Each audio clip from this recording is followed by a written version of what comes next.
Hello students, आज हम लोग system of particle and rotational motion का चैप्टर चालू कर रहे हैं। काफ़ी मज़ेदार चैप्टर है और काफ़ी इंटरेस्टिंग चैप्टर है। इसमें हम लोग काफ़ी सारी चीज़ों को पढ़ेंगे, जैसे कि सेंटर ऑफ मास क्या होता है, कोई सिस्टम है तो उसके जो पार्टिकल्स है वो कैसे बिहेव करेंगे, क्या होता है ट्रांसलेशनल मोशन, क्या होता है रोलिंग मोशन, क्या होता है रोटेशनल मोशन। इन सभी चीज़ों के बारे में हम लोग बात करेंगे। क्या होता है मोमेंट ऑफ इनर्शिया। काफ़ी सारे ऐसे नए नए चीज़ें हैं जो हम लोग इस चैप्टर में पढ़ेंगे। अभी तक हम लोग जो भी पढ़ रहे थे वो एक पॉइंट मास की तरह पढ़ रहे थे, मतलब कि ऐसा सिस्टम जिसको हम लोग एक पॉइंट के बराबर समझते हैं। ऐसे सिस्टम्स के बारे में हम लोग अभी फिलहाल में पढ़ रहे थे। मतलब उसको हम लोग अलग अलग पार्टिकल में नहीं देखते थे। मतलब एक ऑब्जेक्ट है तो उसे सिंगल ऑब्जेक्ट की तरह बिहेव किया जाता था, उसे ऐसे ऑब्जर्व किया जाता था कि वो एक सिंगल पॉइंट ऑब्जेक्ट है। अब पॉइंट ऑब्जेक्ट क्या होता है इसके बारे में आपको समझना पड़ेगा सबसे पहले। उसके बाद फिर हम लोग चीज़ों को और डिटेल में देखेंगे। ठीक है, तो चलिए स्टार्ट करते हैं अपने इस वीडियो को और एक एक करके चीज़ों को समझते हैं। तो आज का हमारा चैप्टर है system of particle and rotational motion. तो सबसे पहले आपको बता देता हूं कि पॉइंट ऑब्जेक्ट क्या होता है, या फिर पॉइंट मास भी बोलते हैं इसको। ठीक है, तो इसका मतलब ये होता है कि कोई भी ऑब्जेक्ट जब मोशन में आएगा तो कितना वो मोशन कर रहा है और कितना डिस्टेंस का ट्रैवल करके वो ऑब्जेक्ट मोशन कर रहा है, और उसके डिस्टेंस के बीच में उसकी डिस्टेंस जो कवर कर रहा है उसके मुकाबले वो ऑब्जेक्ट कितना बड़ा है। मतलब समझ लीजिए कि मेरे को यहाँ से अगर यहाँ तक जाना है तो मैं अगर एक सिस्टम हूँ एग्जाम्पल में, तो मेरी जो बॉडी है वो कितनी बड़ी है as compare to the distance travel के मुकाबले। एक एग्जांपल है, ठीक है। तो मैं काफी बड़ा हूं इस हिसाब से। तो मान लीजिए कि ये पेन है, अब मार्कर है, मार्कर को यहां से लेकर यहां ट्रैवल करना है, तो यहां से लेकर यहां तक जाने में ये मार्कर कितना बड़ा है, क्या इसको मैं एक पॉइंट ऑब्जेक्ट की तरह ले सकता हूं कि नहीं ले सकता हूं।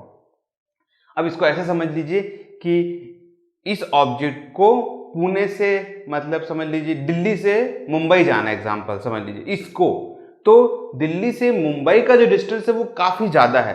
तो अगर मैं एक लाइन खींच दूं पूरा का पूरा, मान लीजिए यहां से यहां तक का एक लाइन खींच देता हूं जो कि ये मुंबई है और इसको मान लीजिए कि ये दिल्ली है। ठीक है, तो अगर इस मार्कर को मैं इसके बीच में कहीं पर में बोलूं कि ये मार्कर की एक पोजीशन बताइए, तो ये कितना बड़ा होगा, एक पॉइंट, मतलब मैं जो पॉइंट बना रहा हूं इसमें छोटा सा, इससे भी काफी छोटा, समझ सकते हैं। तो मैं इस मार्कर को या मैं अपने आप को भी अगर यहां खड़ा कर दूं तो यहां से यहां तक के डिस्टेंस ट्रेवल में मैं कैसा दिखाई दूंगा, मैं एक पॉइंट ऑब्जेक्ट की तरह दिखाई दूंगा, मैं एक पॉइंट मास की तरह दिखाई दूंगा। तो अभी तक हम लोग जो लॉ ऑफ मोशन है, मोशन इन ए प्लेन है, इन सभी चीजों में जितने भी मोशन में बात कर रहे थे वो ऑब्जेक्ट को कैसा लिया जा रहा था, एक पॉइंट मास की तरह, एक पॉइंट ऑब्जेक्ट की तरह लिया जाता था। समझ रहे बात को? ठीक। अब क्या समझना है हमको कि अगर मैं सिस्टम हूं और मैं चल रहा हूं तो मेरे सिस्टम के जो पार्ट्स हैं, हाथ है, पैर है, ठीक है, इन सभी चीजों का एक अलग मोशन है। मैं जब चलता हूं तो सारे के सारे फंक्शनैलिटी जो है वो अलग चले। जैसे मैं चल रहा हूं तो मेरा हेड है वो एक स्थिर पोजीशन पे है, ठीक है, फिर मेरा जो हाथ है वो ऐसे ऐसे मोशन में है। तो मतलब हर बॉडी के जो पार्ट्स है वो अलग अलग मोशन पे चल रहे हैं। ठीक है, तो ये जो सिस्टम है, मेरा जो बॉडी है, ये कैसा बॉडी है, तो इसके लिए आपको डेफिनेशन समझना पड़ेगा रिजिड बॉडी और नॉन रिजिड बॉडी।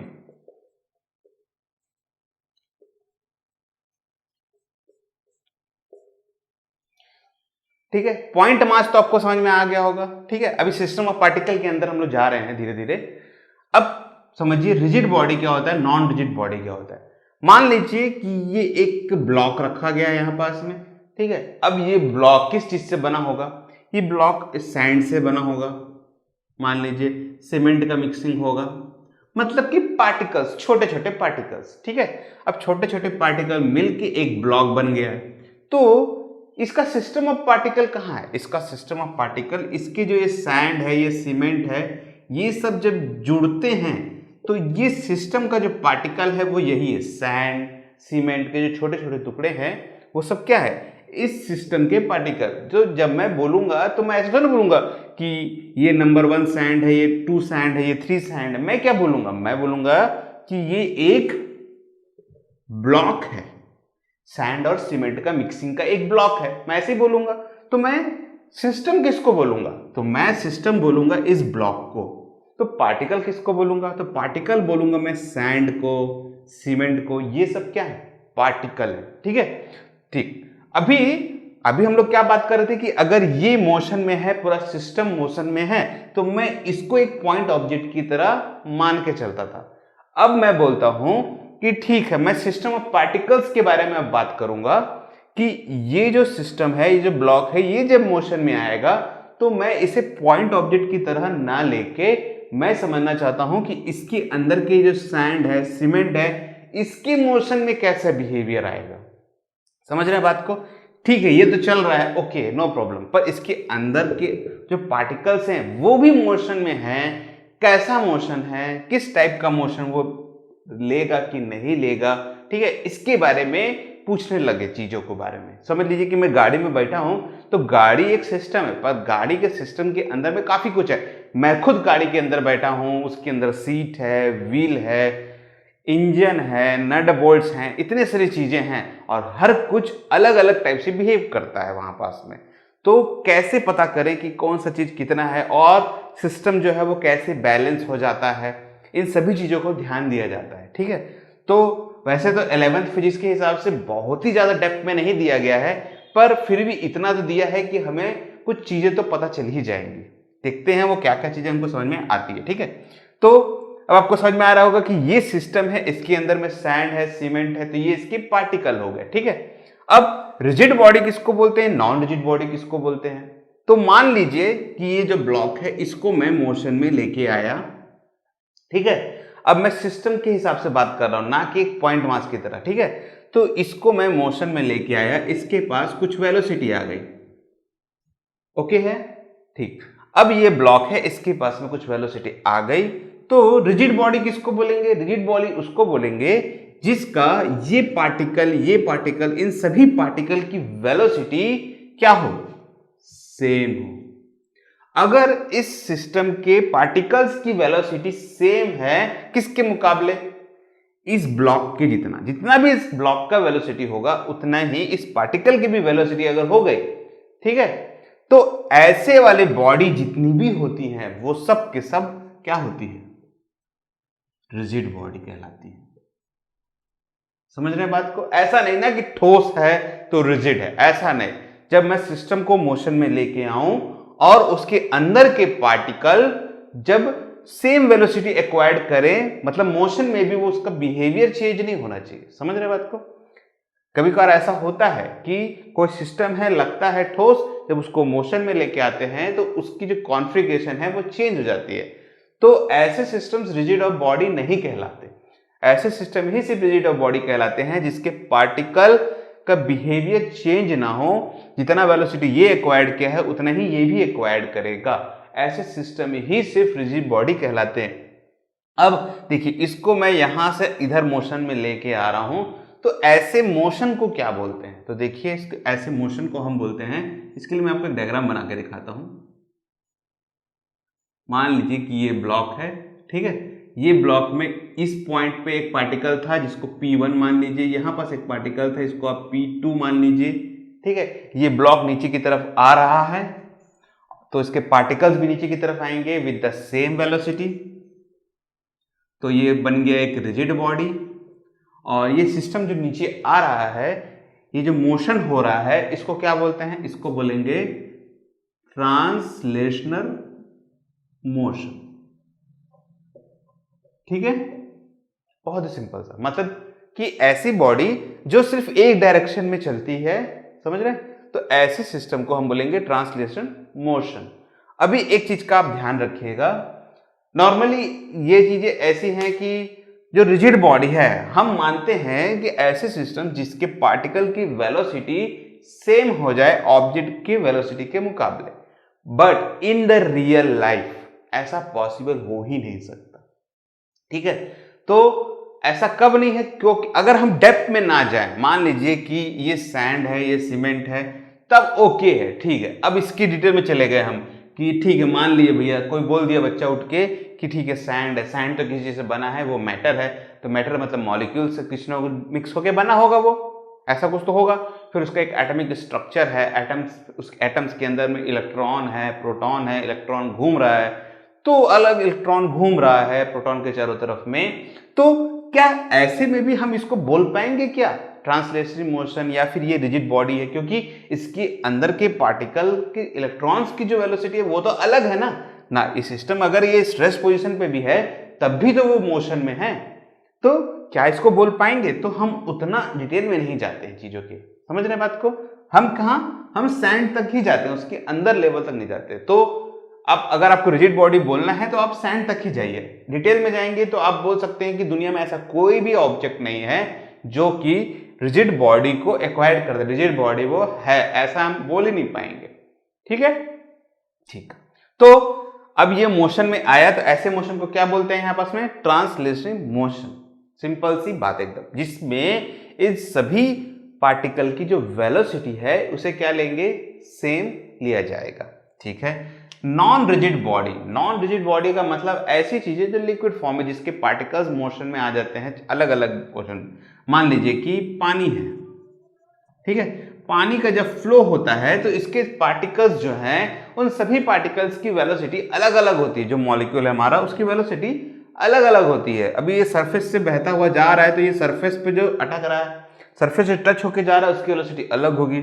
इसके ऊपर की जो लेयर है उसकी वेलोसिटी अलग होगी, इसके ऊपर जो लेयर है उसकी वेलोसिटी अलग होगी। तो हर पार्टिकल की वेलोसिटी अलग अलग है।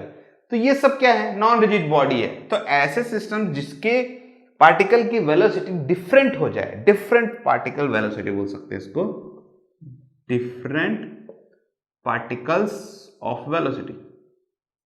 तो ऐसे जितने भी सिस्टम है वो सबके सब किसके अंदर आ जाएंगे? नॉन रिजिड बॉडी के अंदर में आते हैं। तो फिलहाल में हम लोग इसके बारे में अभी नहीं पढ़ेंगे, फिलहाल में किसके बारे में पढ़ना है? रिजिड बॉडी के बारे में ही पढ़ना है, ठीक है?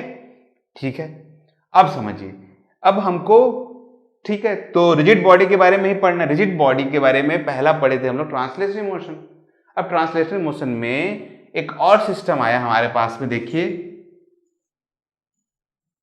मैंने एक गोल सा कुछ ले लिया, पत्थर ले लिया या जो भी स्टोन ले लिया, कुछ भी ले लिया जो सर्कल के फॉर्म में।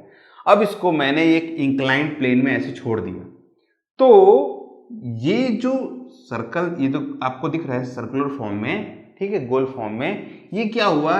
ये ढुलकना चालू हो गया, ऐसे रोटेट होकर नीचे आना चालू हो गया। तो ऐसे सिस्टम को क्या बोला जाएगा? क्योंकि इसके अंदर के देखिए ये सब जो पार्टिकल्स हैं ये अभी स्ट्रेट इस डायरेक्शन में नहीं आ रहे, जिस डायरेक्शन में आपका ऑब्जेक्ट आ रहा है। तो ये ऑब्जेक्ट देखिए ऐसा आ रहा है, उस पर्टिकुलर पॉइंट पे यहां पास एक पार्टिकल अलग है, मान लीजिए P3, यहाँ एक पार्टिकल अलग है, मान लीजिए कि P4, यहाँ एक पार्टिकल अलग है, मान लीजिए कि P2 है, ये अलग है, P1 है, सबकी वेलोसिटी अलग अलग है इस पर्टिकुलर पॉइंट पे, समझ रहे हैं बात को? तो ऐसे सिस्टम क्या रिजिड बॉडी कहलाते हैं? तो ऐसे बॉडी, ऐसे सिस्टम भी जो है वो रिजिड बॉडी ही है इस पर्टिकुलर पॉइंट पे, ठीक है? क्योंकि इसका स्ट्रक्चर देखिए, ये ट्रांसलेटरी मोशन नहीं है फिलहाल में, तो इसको रिजिड बॉडी कैसे बोले हम कि ये रिजिड बॉडी है कि नहीं है? तो इसको दो तरीके से समझा जाता है, देखिए किस टाइप से। पहला कि ये ट्रांसलेटरी मोशन में है अभी फिलहाल में, ठीक है, क्योंकि ये नीचे आ रहा है। सेकेंड, ये रोटेट भी हो रहा है अपनी पोजीशन पे, तो ऐसे सिस्टम को हम बोलते हैं रोलिंग मोशन, जिसके अंदर में ट्रांसलेशनल मोशन भी है और रोटेशनल मोशन भी है। तो मैंने बोला कि ये रिजिड बॉडी है, तो रिजिड बॉडी का मतलब यहां पास में क्या आया? इसका मतलब ये है कि मान लीजिए कि ये पार्टिकल यहां पास में है, ठीक है? अब ये पार्टिकल जो है ये एक एक्सिस पे घूमता है, ये जो सिस्टम है ये गोल जब घूमेगा तो इसका एक सेंटर मानते हैं हम एग्जांपल पे, ठीक है? तो जब इसका हम सेंटर एक मान के चलते हैं तो उस सेंटर के चारों तरफ ये पार्टिकल घूमेगा। अगर ये सिस्टम के जो पार्टिकल है ये सेंटर से जो डिस्टेंस है वो मेंटेन करके अगर चलता है, मतलब यहां से यहां तक का जो डिस्टेंस है वो अगर चेंज ना हो, तो ऐसे सिस्टम्स भी क्या कहलाते हैं? रिजिड बॉडी कहलाते हैं, ठीक है। और मोशन तो आपको समझ में आ ही गया होगा, रोलिंग मोशन, जिसमें ट्रांसलेटरी मोशन भी है और रोटेशनल मोशन भी ऐड हो जाता है। आप कोई भी एक पत्थर ले लीजिए, टायर ले लीजिए, तो टायर को जब आप ऐसे रोड में ऐसे चलेगा वो गाड़ी पे, ठीक है, तो उस टाइम पे जो टायर है उसका जो सिस्टम है वो ट्रांसलेटरी भी है, ट्रांसलेशनल, क्योंकि वो आगे बढ़ रहा है, प्लस रोटेट भी होता है। तो जिससे वो बंधा होता है, जिस शाफ्ट से वो बंधा हुआ होता है, उसके चारों तरफ जो भी पार्टिकल है वो उस शाफ्ट के मुकाबले गोल गोल ऐसे घूमता है, ठीक है। समझ रहे हैं बात को? तो जब गोल गोल घूमेगा तो हम बोल सकते हैं कि हाँ भाई वो सिस्टम जो है वो एक रिजिड बॉडी है सिस्टम, और उसके साथ में रोलिंग मोशन हो रहा है, क्योंकि वो एक रोटेशनल मोशन भी एक्वायर्ड कर रहा है और एक ट्रांसलेशनल मोशन भी एक्वायर्ड करता है। अब ऐसे सिस्टम बताइए आप कि जिसमें ट्रांसलेशनल मोशन ना हो, मतलब जो ऑब्जेक्ट है वो आगे ना बढ़े, ठीक है, बल्कि अपने ही जगह में रहे और रोटेशन भी हो, तो ऐसे सिस्टम है क्या? तो आंसर है यस, ऐसे सिस्टम भी है। तो ऐसे सिस्टम कैसे सिस्टम, किस टाइप से सिस्टम होते हैं वो, ठीक है। तो उस जगह बना लेता हूं मैं।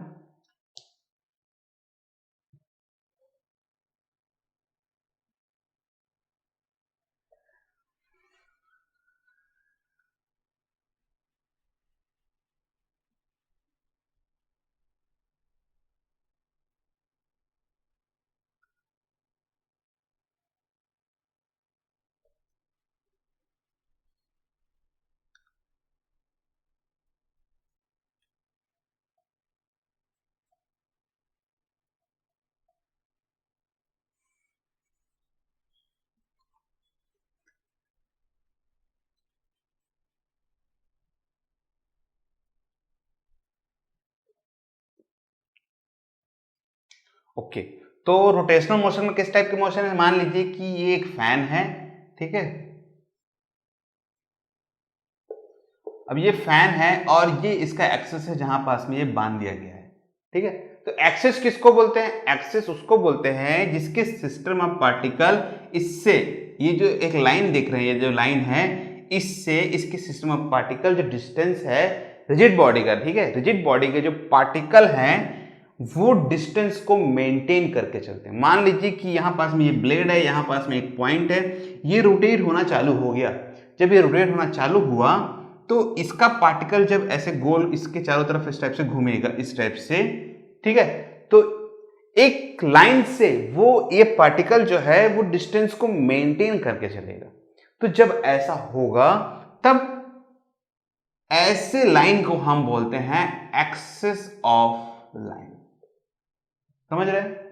आप इसको एक एग्जांपल समझिए कि किस टाइप से, मान लीजिए कि एक मटका है, ठीक है, जो मटके जो मिट्टी के जो बर्तन होते हैं उसे जब बनाया जाता है तो क्या करते हैं, एक रोटेटिंग यहाँ पास में टेबल रहता है जो रोटेट होता है सर्कुलर फॉर्म में, और यहाँ एक मिट्टी रख दिया जाता है और मिट्टी को फिर हाथ से शेप दिया जाता है, तो वो रोटेशन होता रहता है कंटिन्यूसली, ठीक है।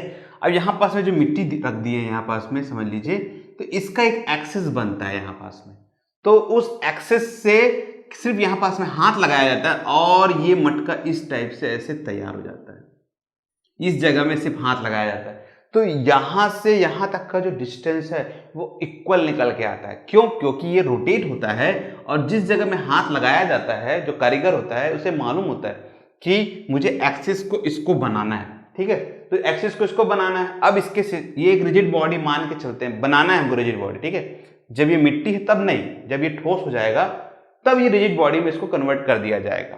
तो देखिए यहां पास में जो पार्टिकल है ये जब रोटेट होगा तो ये यहां से जो डिस्टेंस है जब ये रोटेशन में आएगा, ठीक है, और यहां से इसका जो डिस्टेंस है, मान लीजिए कि r डिस्टेंस है, ये ऑल टाइम इक्वल होगा, ऑल टाइम इक्वल होगा। पार्टिकल की बात हो रहा है, ठीक है। इसका यहां पास में जो पार्टिकल है इसका डिस्टेंस अलग होगा, यहां से डिस्टेंस अलग होगा, यहां से पार्टिकल का डिस्टेंस अलग होगा, सारे पार्टिकल के डिस्टेंस अलग अलग है, बट रोटेशन टाइम पे ये पार्टिकल जो r4 यहां पास में मान लीजिए कि p1 है, ठीक है, p4 मान लीजिए, p2 मान लीजिए, इसको p3 मान लीजिए, इसको p1 मान लीजिए, तो p4 जो पार्टिकल है वो एवरी टाइम, हर टाइम इस रोटेशन पे अपना जो डिस्टेंस है उसे मेंटेन करके चलता है। तो ऐसे सिस्टम को हम बोलते हैं प्योरली रोटेशनल मोशन, वो भी कौन सी में, रिजिड बॉडी पे।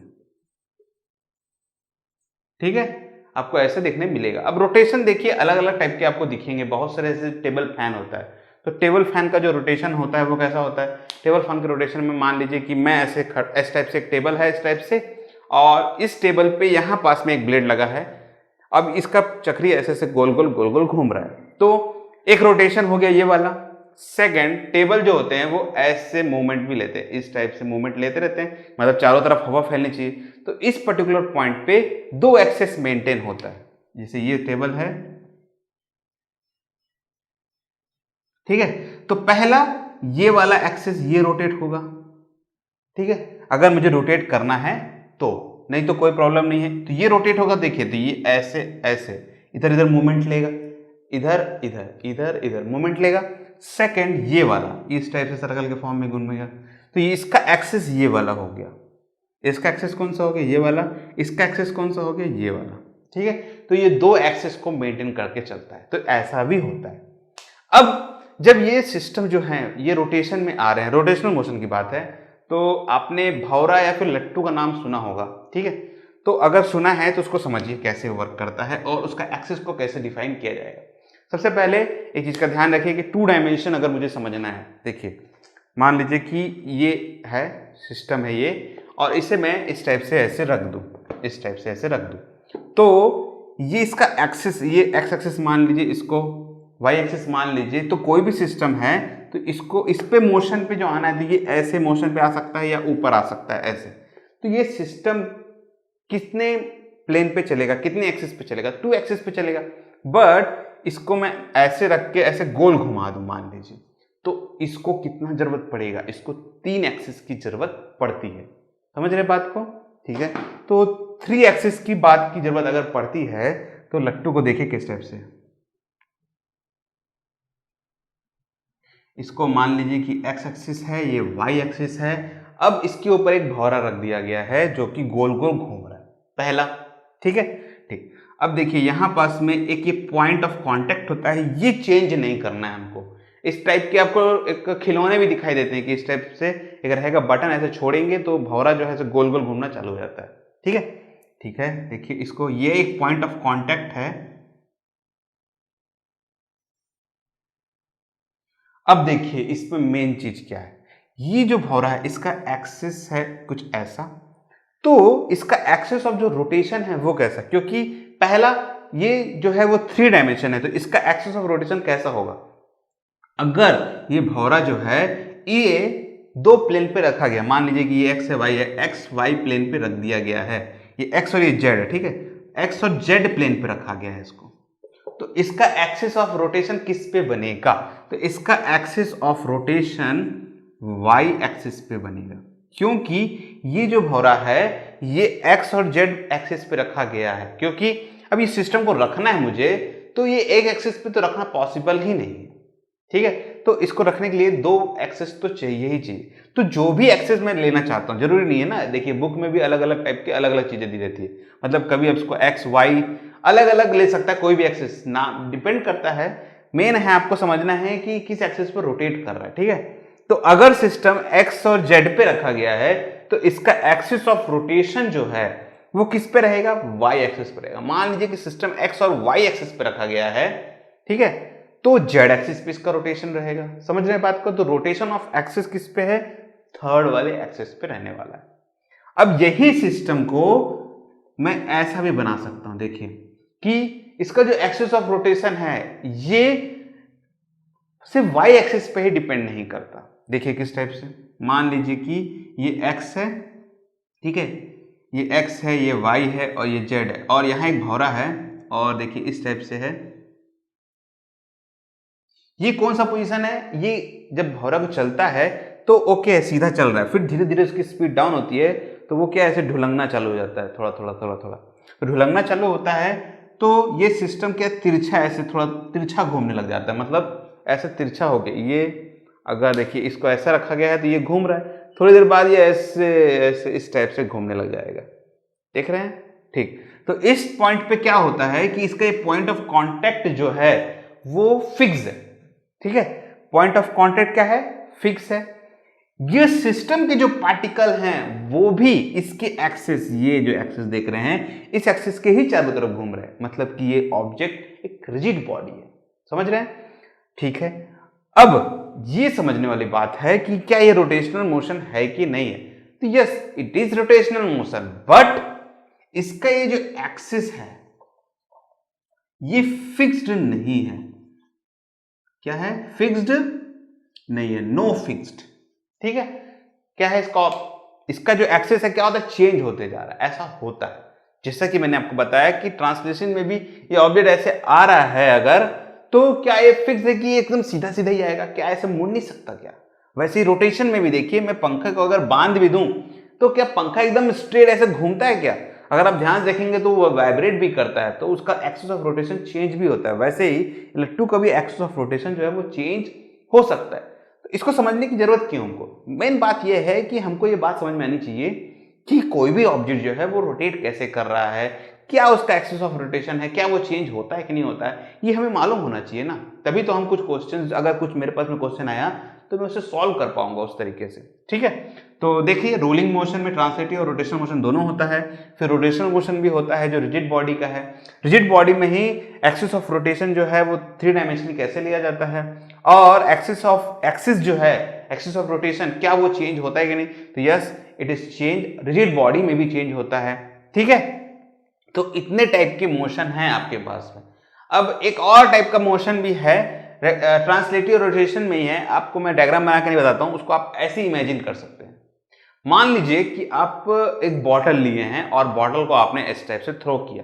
ठीक है, अब कितने % ऐसे चांसेस हैं कि वो बॉटल को जिस पोजीशन से आपने इस टाइप से ऐसे थ्रो किया था वो वैसा का वैसे ही जाए? ऐसा है क्या पॉसिबल? तो क्या होता है कि जब आप ऐसे थ्रो करते हैं उसको, ठीक है, तो बॉटल को जब थ्रो किए तो वो ऐसे गोल घूमते हुए जाता है। तो पहला मोशन कौन सा है? ट्रांसलेटिव मोशन, क्योंकि मैंने समझ लीजिए यही बॉटल एक है, जब मैंने उसको ऐसे थ्रो किया, ठीक है, तो ये ऐसा का ऐसा ही जाएगा, कोई गारंटी तो है नहीं। तो जब ये ऐसे जा रहा है तो ट्रांसलेटिव, प्लस ये ऐसे घूमते हुए गया तो रोटेशनल। तो ऐसे मोशन को रोलिंग मोशन बोल सकते हैं हम। ठीक है, दोनों चीज मिल गया ना इसको। अब इसका ये जो एक्सिस है, जो गोल घूम रहा है, क्या हर पॉइंट पे इसका एक्सिस सेम मिलेगा? देखिए चेंज होते हुए जाएगा ना, अपने पोजीशन को चेंज करते हुए जा रहा है हर पॉइंट पे, तो एक्सिस भी इसका चेंज होते जाता है। तो इतनी सारी चीजें हम आसानी से समझ सकते हैं। ठीक है, पहला तो सबसे पहले ये इंट्रोडक्शन है सिर्फ। ठीक है, तो इतनी सारी चीजों को हमको समझना है। अब इस वीडियो को अब यहीं क्लोज करेंगे हम लोग। ठीक है, क्योंकि ये इंट्रोडक्शन था तो हम लोग अब समझ चुके हैं कि हाँ रोटेशन ऐसा होता है, ट्रांसलेटरी मोशन ऐसा होता है, rotational motion, rolling motion, rigid body, point of mass, ये सब चीजें अब आप अच्छे से समझ चुके हैं। तो अगला जो टॉपिक रहेगा उस पर हम लोग पढ़ेंगे centre of mass. Centre of mass क्या होता है? सेंटर ऑफ मास मतलब, आपको मैं एक छोटा सा एग्जांपल बताता हूं। आपने शायद देखा होगा लकड़ी जो होती है, इतनी बड़ी आप लकड़ी ले लीजिए, कोई भी एक बड़ी सी लकड़ी ले लीजिए, और मुझे इसको क्या करना है, एक स्टैंड बनाकर रखना है ऐसे। तो अगर मुझे इसको ऐसे इसको ऐसे रोकना है, देखिए ये गिर गया, तो मैं चाहता हूं कि ये गिरे नहीं, मैं अपने हाथ पे ऐसे रोक दूं इसको। तो मुझे क्या करना पड़ेगा, इसके सेंटर, इस बॉडी का जो भी सेंटर हो, तो वो ऑब्जेक्ट, ये जो दिख रहे हैं पेन, ये रुक जाना चाहिए। तो इसका जो भी सेंटर होगा, अगर मैं उस पॉइंट पे ऐसे उंगली को ऐसे रखूं, इस टाइप से अगर रख दूं, और इसका सेंटर मुझे पता चल जाए कि इसका centre of mass, total weight जो है इसका कॉन्सेंट्रेटेड किस पोजीशन पे है, किस पॉइंट पे है, तो ये ऑब्जेक्ट हिलेगा नहीं। अब इसके ऊपर एक और अच्छा चीज है, आपने शायद देखा होगा, एक पक्षी रहता है इस टाइप से, पक्षी के चोंच में सेंटर ऑफ मास बनाया जाता है और इसको ऐसे पॉइंट पे ऐसे रख दिया जाता है। पूरा ऑब्जेक्ट जो है, पक्षी जो है हमारा, वो बैलेंस रहता है इस टाइप से। उसको कितना भी हिलाइए तब भी वो गिरता नहीं है, हल्का से भी हिलाएंगे ना तो गिरेगा नहीं, वो ऐसे रोटेट होगा इसी पे। यहाँ चोंच इस टाइप से रख दी जाती है, शायद आपने देखा होगा। तो उसका भी जो सेंटर ऑफ मास है वो बहुत ही अच्छी तरीके से कॉन्सेंट्रेट किया जाता है उसके चोंच के पास में, उसको इस तरीके से बनाया जाता है। तो नेक्स्ट वीडियो में हम लोग पढ़ेंगे डिटेल में उसके बारे में, फिर उसका समेशन करके देखेंगे कि कैसे उसका जो मोशन है वो कैसे लिया जाएगा, क्या उसका मोमेंटम बनता है, क्या रोटेशनल मोमेंटम, इन चीज़ों के बारे में हम लोग पढ़ेंगे डिटेल में अगले वीडियो में। तो आई होप ये वीडियो आपको पसंद आया होगा, काफ़ी कुछ आपको सीखने मिला होगा। तो इस वीडियो को फटाफट शेयर कर दीजिएगा और लाइक ज़रूर करिएगा। और अगर ये चैनल आपको अच्छा लग रहा है, इससे आपको नॉलेज मिल रहा है, तो इसे शेयर करना बिल्कुल, इसके सब्सक्राइब करना बिल्कुल भी ना भूलें। Thank you for joining this video. आपका दिन शुभ रहे।